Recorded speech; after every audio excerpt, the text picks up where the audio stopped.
When Prince Harry's car entered Clarence House for his brief meeting with King Charles III, he had crossed about 5,000 miles for a reunion that changed nothing, leaving friends to ask whether the king's schedule ended it or whether the family could no longer risk a deeper conversation.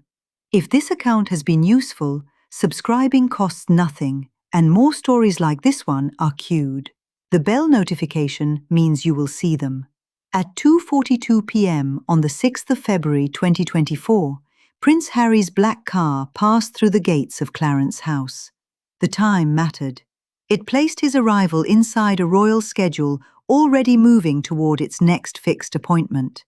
Behind the car was an overnight flight from California. Ahead of it stood a closed entrance and a private meeting whose contents would remain largely unknown.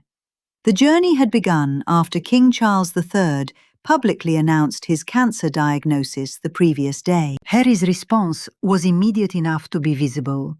He left California, crossed the Atlantic, and drove into central London. Whatever else divided father and son, illness had brought Harry to the king's door. That was the hopeful image. A car moved through palace gates because a son had learnt that his father was ill. Yet the exterior clock at Clarence House added a harder detail. Harry had arrived late in the afternoon, and the king was due elsewhere. Before anyone knew what had passed between them, the available minutes were already narrowing. The movements outside the building are more reliable than the claims made about the room within it. Photographers could record vehicles. Reporters could establish times. The public could watch a royal household leave. None of that provided a transcript of what King Charles III and Prince Harry said once the doors closed. Barely an hour after Harry arrived, another car emerged from Clarence House. King Charles III and Queen Camilla were leaving for Buckingham Palace. From there, a helicopter was waiting to take them to Sandringham. The departure was public, planned, and independently visible. It gave the short encounter an immediate practical explanation, even before questions of trust entered the story. Keep the two journeys separate in your mind. Harry had just crossed an ocean, while the king was already moving toward a waiting helicopter. The contrast was stark, because both journeys could be seen. Harry's car had entered through one set of gates after an overnight flight.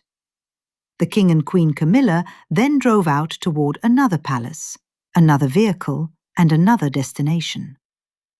Clarence House became a brief point where those routes met, but the royal schedule did not pause there for long.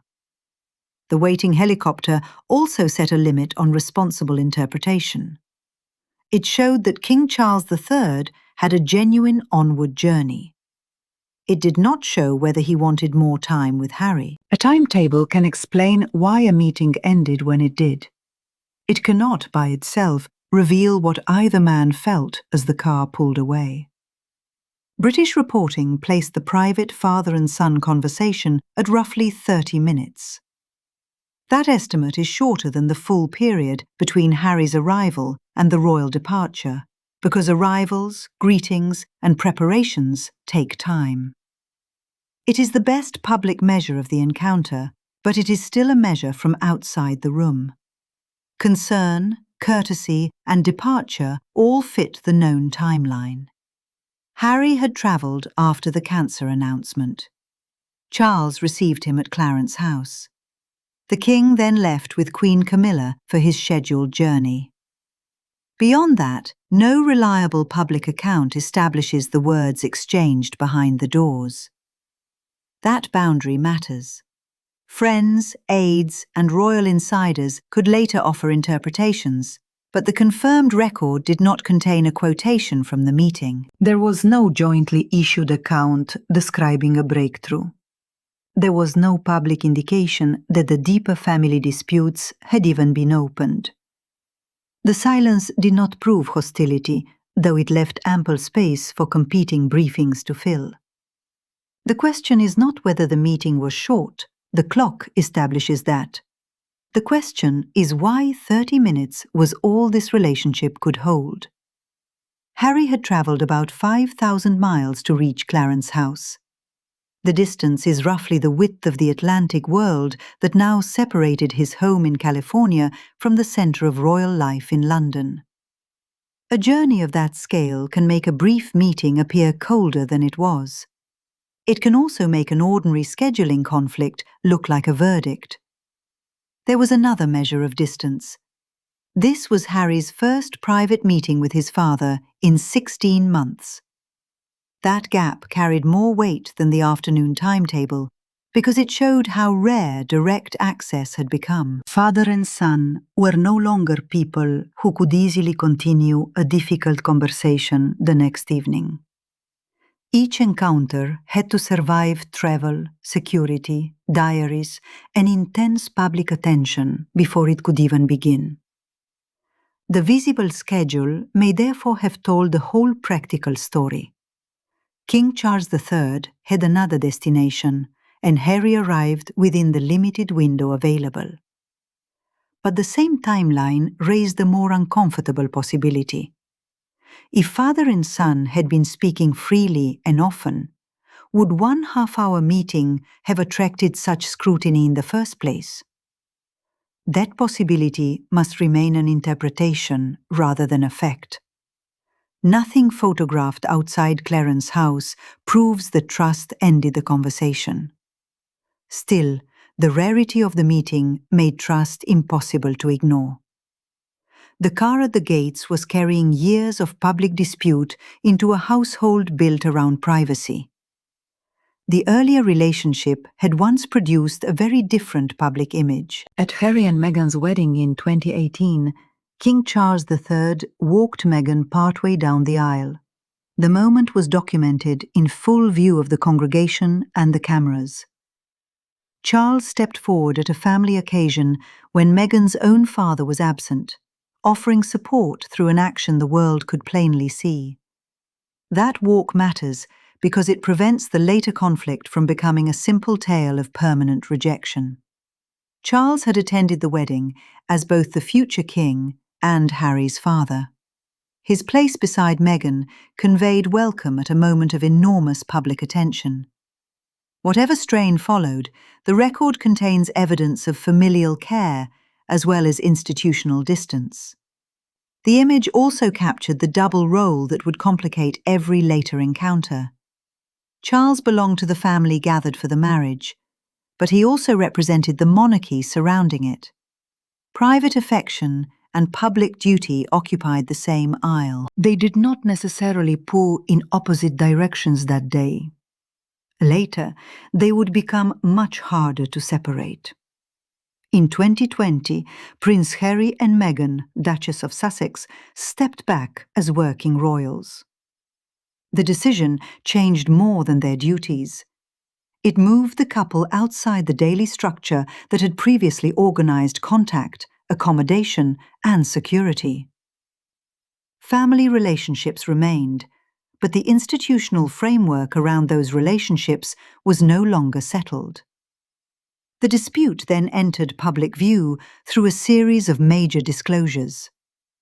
Harry and Meghan spoke to Oprah Winfrey. Their Netflix series, Harry and Meghan, offered another account of their experience. Harry's memoir, Spare, carried his version into still greater detail.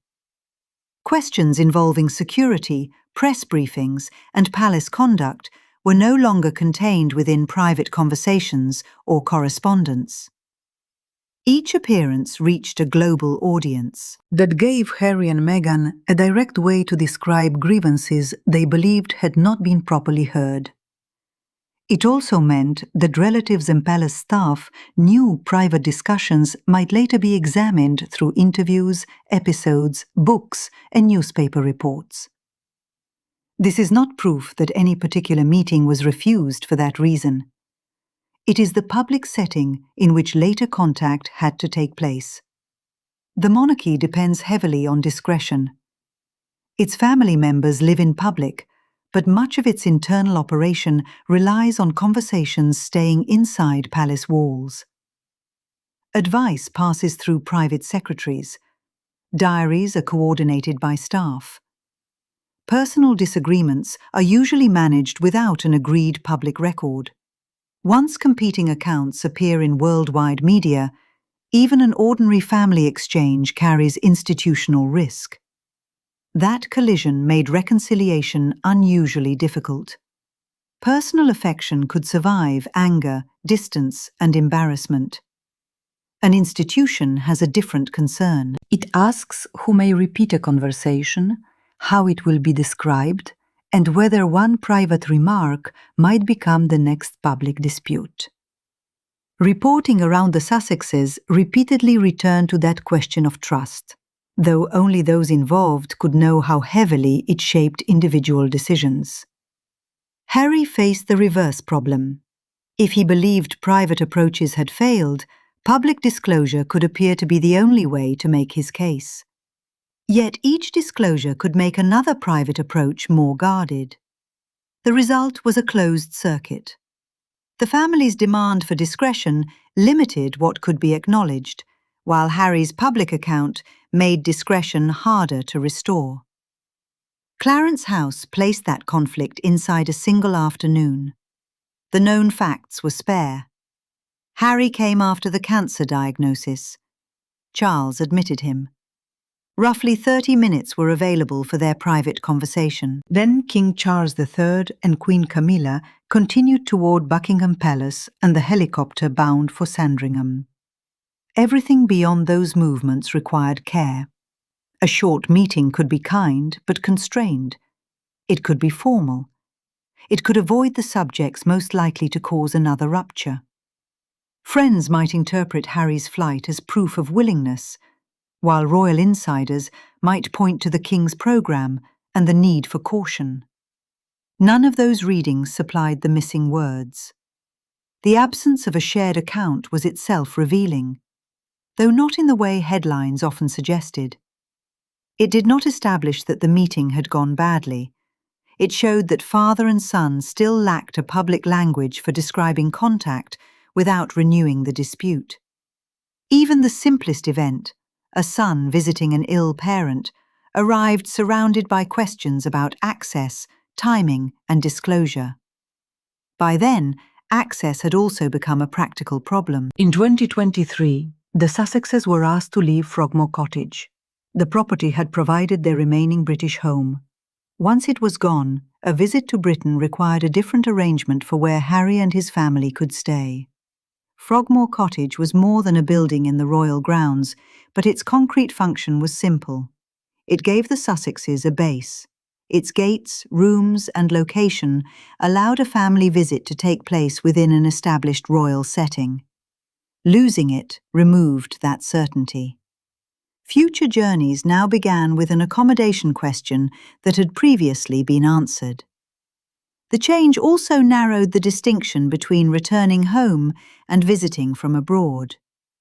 Harry remained the king's son, but he no longer had a British royal residence waiting for him. A flight from California, therefore, ended with logistics managed for a particular trip. The 5,000-mile crossing was not simply emotional distance made visible. It was the route between two lives organized on opposite sides of the Atlantic. Security created a separate barrier. Harry's legal fight over police protection complicated the planning of future visits to Britain. The issue sat at the point where family access met the machinery of the state. A father might wish to see his son, yet the son's movements still required decisions about protection, transport, and where a safe meeting could occur. The legal dispute could not be solved by a warm, private conversation at Clarence House. Nor could the loss of Frogmore Cottage be reversed by Harry arriving quickly after the cancer announcement. These were practical consequences of the wider break. They turned future contact into something that had to be arranged through institutions already involved in the conflict. That is why the ticking schedule carried more than one meaning. On the 6th of February, it was literal. A car waited, Buckingham Palace lay ahead, and a helicopter was prepared for the journey to Sandringham. Beyond that afternoon, Another kind of clock was running, through legal proceedings, security arrangements, and the shrinking number of places where father and son could meet privately. Harry's urgent journey still mattered. It showed that the relationship had not become so distant that illness produced no response. Charles's decision to receive him mattered as well. The gates opened. Yet the meeting did not remove the barriers waiting outside those gates, and it produced no known settlement of the disputes that had accumulated since 2020. The car outside Clarence House therefore left behind an unresolved choice: the clock or the trust. The next evidence had to show whether the waiting helicopter genuinely explained the half-hour reunion, or whether the family had become capable of receiving Harry without becoming capable of speaking to him. The waiting helicopter did provide a credible answer to the first question. King Charles III had begun cancer treatment. Sandringham was already on his program, and his journey there was independently reported. The aircraft at Buckingham Palace had not suddenly appeared because Prince Harry's car entered Clarence House. The king was working within a day, arranged around treatment, travel, and rest. That timetable gave the meeting a hard edge, but it also gave its brevity a sympathetic explanation. The reported length alone could not prove rejection. It showed only that an ill monarch had limited time before a planned departure. That distinction matters. A schedule can explain why a door closed early, but it cannot tell you what either man was prepared to say while it was open. The journey to Sandringham settled the narrow question of timing. It did not settle the larger question of trust. A helicopter can account for an ending. It cannot reveal whether the conversation inside Clarence House moved beyond concern, courtesy, and the practical facts of the king's health. The limits of the evidence were unusually clear. The public could see cars move through London. Reporters could establish when the king left and where he went. They could not hear the exchange between father and son. No agreed account of that exchange followed. What remained visible was the royal schedule ticking from one fixed movement to the next, while the private meaning of the visit stayed behind the walls.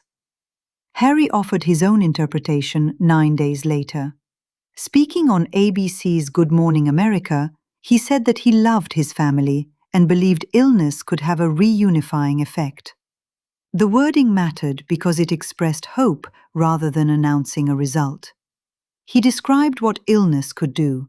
He did not say that the family rupture had been repaired or that a process of reconciliation had been agreed at Clarence House. That was a careful distinction, though it was easy to lose amid the emotion of the moment. Harry had made the 5,000-mile crossing after learning of his father's diagnosis. His public comments placed that decision in a human frame. A son had gone to see an ill parent. Yet love, travel, and hope did not answer the practical questions surrounding access to the royal family. They did not show who else was willing to meet, what subjects could safely be raised, or whether anyone had agreed to another conversation.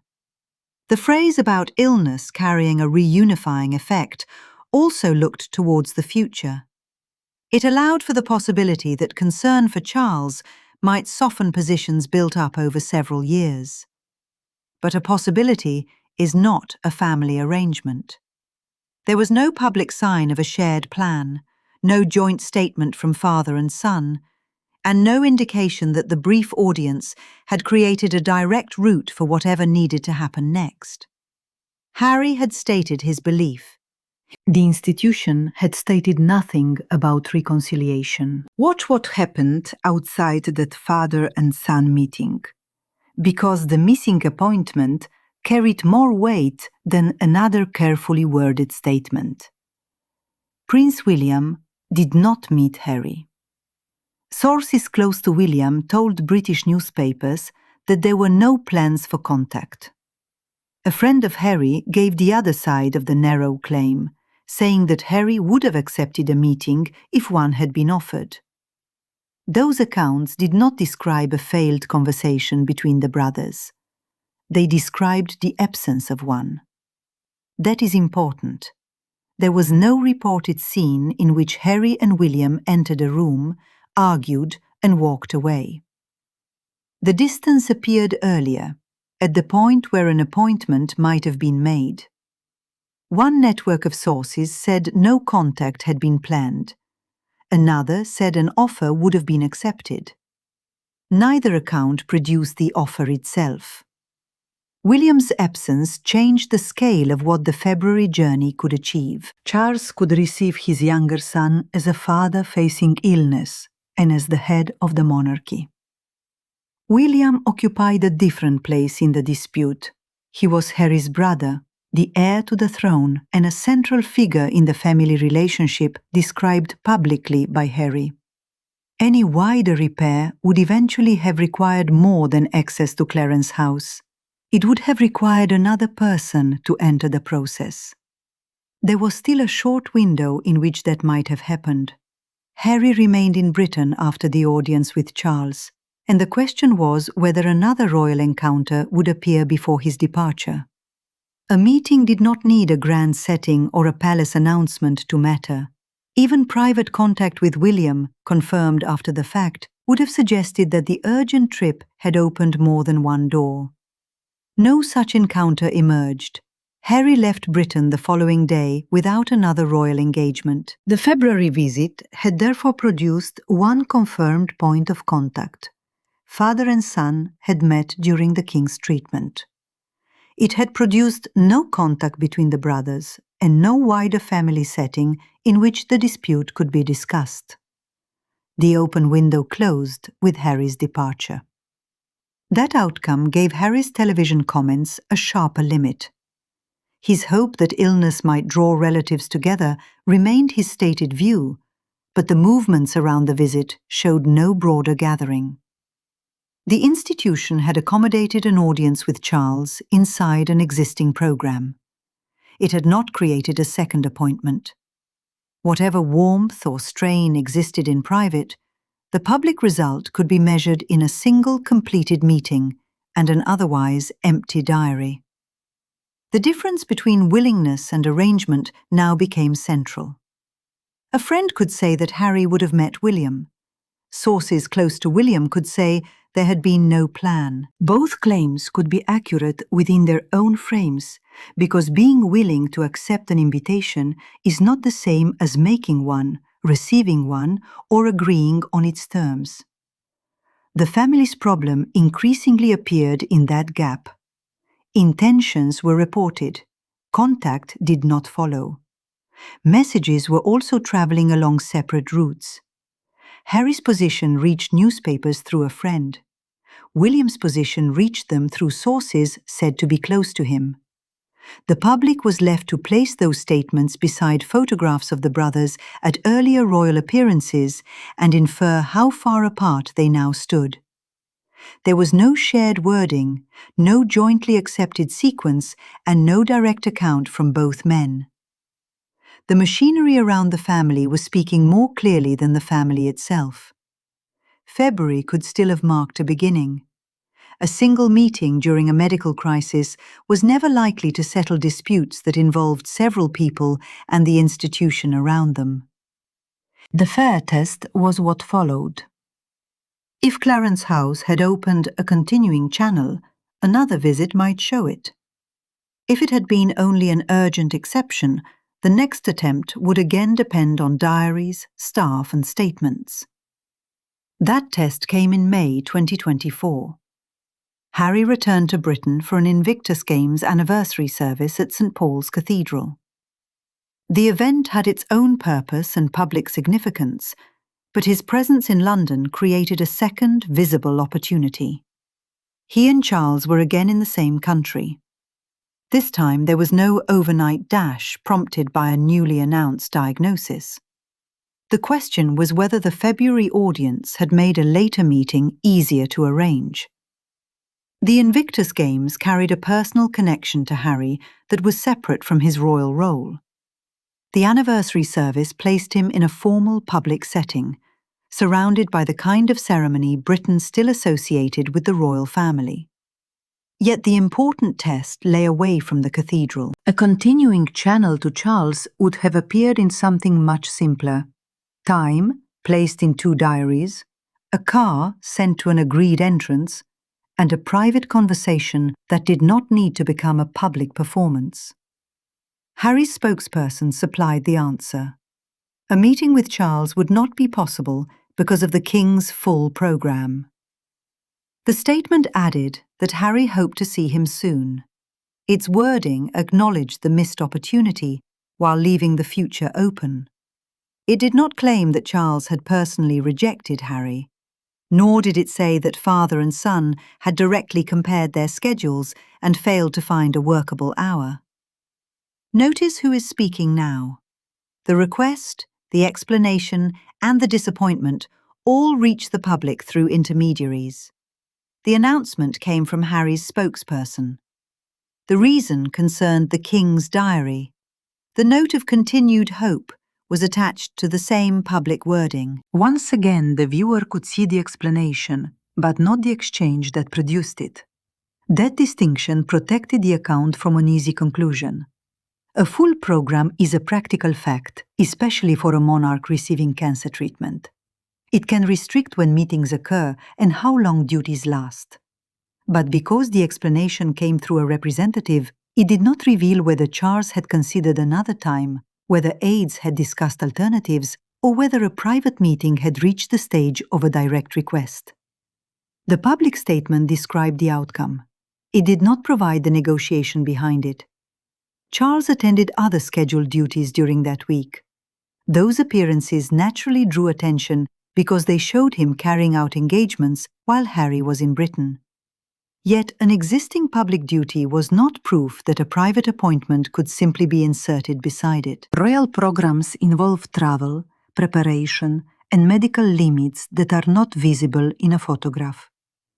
The fact that the king appeared elsewhere created a competing image, but it did not establish that he personally refused a workable meeting with his son. Reports attributed to Harry's friends described disappointment. That response was understandable within the account they presented. Harry had returned to London, had publicly expressed hope after February, and was again unable to see Charles. Still, the friends' account could establish only how Harry's side viewed the result. It could not disclose the king's private reasoning or turn an unavailable slot into evidence of a deliberate rebuff. The king's health remained material context. Treatment did not remove every public engagement from his calendar, but neither did a public appearance erase the limits treatment could place on private time. Scheduled duties carried constitutional and institutional weight. A meeting with Harry carried family meaning and the risk of further public interpretation. Those were different kinds of appointments, even when newspapers placed photographs of them on the same page. The May evidence, therefore, permitted 2 readings without proving either one.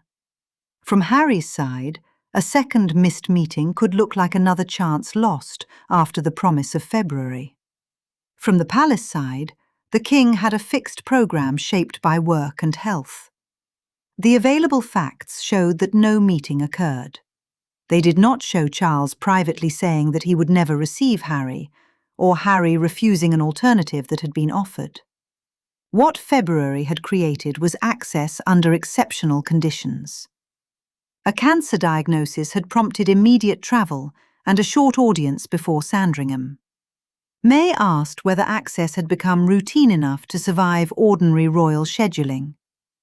It had not. Harry's presence for the service at St. Paul's Cathedral did not lead to private time with his father, and the reason arrived in public language before any shared family account did. That was the more revealing escalation. The difficulty no longer concerned only the number of minutes available inside a room. It concerned how the room was requested, who controlled the diary, and which version reached the newspapers. A family meeting had become something to be explained by offices. Even disappointment appeared with a source attached to it. The communication chain now had several links. Harry's availability was presented by his spokesperson. Charles's commitments were represented by the King's full programme. Emotional reaction was attributed to friends.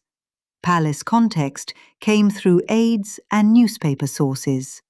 Each link carried part of the picture, but no link carried an account accepted by both father and son.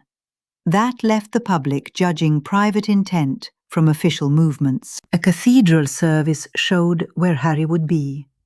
The King's engagements showed where Charles was expected. Statements explained why those paths would not meet.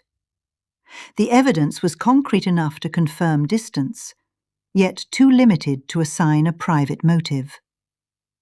This is how an unresolved family dispute begins to resemble a matter of administration.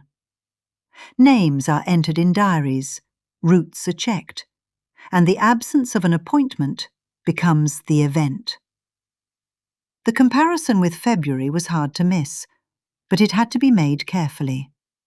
The first visit proved that urgent access was possible when illness changed the day.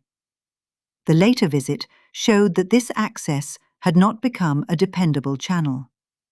That did not cancel the human value of Charles receiving Harry. It showed that the encounter had not yet produced a practical method for the next conversation. Nor had William's position shifted into view. The brother who had not met Harry in February did not become part of the May arrangements described publicly. The family question remained larger than father and son, while the available process remained narrower than the conflict. One appointment with Charles, even if it had occurred, would still have left another relationship outside the room. By then, the royal schedule was doing more than marking time. It had become the language through which access was granted or denied without anyone publicly using either word. In February, travel to Sandringham explained an early ending. In May, existing commitments explained why a new beginning could not be fitted in. Both explanations were credible. Neither told the public whether trust had improved. The result was cautious but bleak. Harry had shown that he would cross an ocean when his father was ill. Charles had shown that he would receive him within the limits of treatment and travel. The next opportunity, however, returned immediately to the old system of representatives, timetables, and attributed reactions. The private relationship remained enclosed by the public machinery around it. A spokesperson, palace aides, friends and rival briefings now stood between father and son, leaving one final question. When every request and explanation travels through intermediaries, what could a 30-minute private meeting realistically have changed? Realistically, very little. The conversation could prove that Prince Harry would cross an ocean when King Charles III was ill, and that Charles would open the door. It could not settle questions that had moved far beyond the two men in the room. Security involved government decisions and the courts. Royal accommodation belonged to palace machinery. Any repair with Prince William required a second person who was absent. The clock at Clarence House had measured a visit, not a reconciliation. That distinction matters because the visible schedule offered a fair explanation for the meeting's length. Charles had treatment to consider and a helicopter waiting at Buckingham Palace. His journey to Sandringham was not a story supplied later by an anonymous source. It happened in public view. Brevity by itself, therefore, cannot carry the weight of a deliberate snub. But the events after February showed what the schedule alone could not explain. No working route had been created for the next conversation. When Harry returned to London in May for the Invictus Games anniversary service, the route still ran through a spokesperson. The public was told that Charles's full programme made a meeting impossible. Harry hoped to see him soon. Reports attributed to Harry's friends described disappointment, while the King's health and duties remained serious constraints. Both accounts could be true. That was precisely the problem. A father's illness, a son's request, and a missed meeting had become material for separate public statements. The palace system is built to control access, protect medical privacy, and keep the sovereign's day moving. In ordinary circumstances, those controls look like discipline. Inside a damaged family, they can also act like locked doors. Friends could say Harry was willing. Royal insiders could answer that trust had to come first. Neither side had to speak directly for its case to harden. An aide could carry the message, but no aide could supply the trust missing from it. This is why the brief meeting changed nothing in the practical sense. It produced no agreement over Harry's protection in Britain. It restored no home after Frogmore Cottage. It brought no contact with William. It created no shared account of the break between the Sussexes and the royal family. Most telling of all, it left the next approach to be negotiated through the same chain of offices, diaries, and briefings that had narrowed the first one. Yet calling it empty would go too far. Harry's overnight journey gave Charles a private fact that no press dispute could erase. His son had come. Charles, while beginning cancer treatment, received him. For a family whose conflicts had so often surfaced through interviews, a memoir, and formal statements, that quiet exchange had value. It showed that access was possible in a crisis. It did not show that access would continue once the crisis became routine. The gap between image and reality sits there.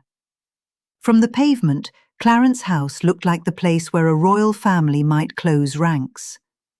Behind its doors, every minute belonged to treatment, travel, security, and protocol. Affection had to fit inside the diary. Hurt arrived with a legal case and press coverage attached. Even a simple request to see one's father could no longer remain simple. So what could 30 minutes realistically have changed? It could soften the immediate fear around a diagnosis. It could allow concern to be spoken without cameras. It could keep a personal bond from disappearing altogether. The deeper dispute needed something the meeting never had: time, repeated contact, and confidence that private words would stay private. Friends recalled willingness on Harry's side. Royal insiders stressed logistics and trust. Those positions did not meet merely because the two men briefly did. That leaves a harder verdict than either rejection or reunion. The door had opened, but no path was built beyond it. If this account has been useful, subscribing costs nothing, and more stories like this one are queued. The bell notification means you will see them. The next royal statement may sound settled. The history behind it rarely is. The lasting image is the car outside Clarence House. Earlier, it carried Harry through the gates after a crossing of about 5,000 miles. Then the royal schedule moved on, and the chance to address years of damage went with it. The meeting answered one narrow question. Father and son were still prepared to be in the same room. It left the larger one untouched. Could they ever speak long enough and privately enough for the family's deepest conversation to begin?